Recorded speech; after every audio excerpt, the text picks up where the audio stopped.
While the Met is known for its spectacle, we should have a conversation about it. Socialism today means wearing a tax the rich dress. When Aurora and I were first kind of partnered, we really started having a conversation about what it means to be working class women of color at the Met. And we said, we can't just play along, but we need to break the fourth wall and challenge some of the institutions. And while the Met is known for its spectacle, we should have a conversation about it. This is all the richest, most elite people in the world at this thing, and tax the rich AOC, the phoniest of the phony right there. The absolute bottom of society right there, front and center. Well, isn't this rich? New York Congresswoman Alexandria Ocasio-Cortez attended the Met Gala last night wearing a tax the rich dress. She is a walking joke.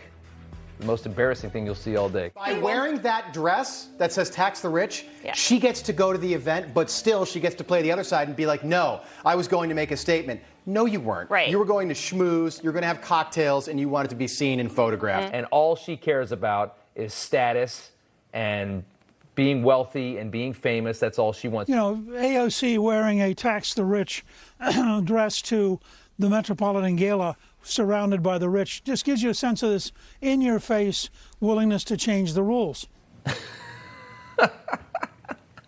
Socialism today means wearing a tax the rich dress to a celeb field party charging $30K a ticket. The phoniest of the phony.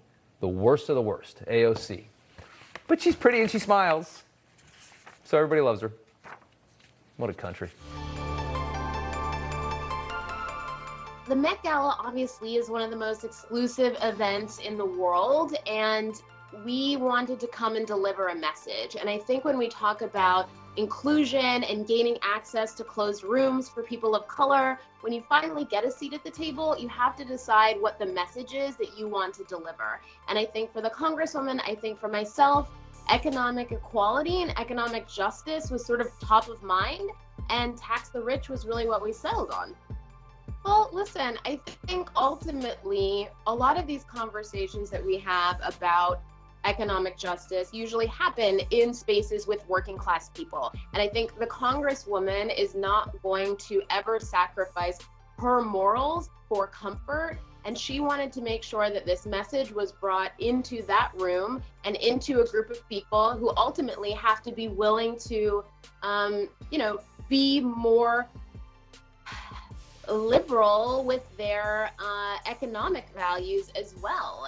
And I think that's what we've done. And to be honest with you, she wouldn't have attended and just worn, a pretty gown without delivering any kind of message to people. And, fashion is often thought of as this really frivolous thing. But ultimately, in my brand and for a lot of other designers, we use it as a really powerful tool for communication.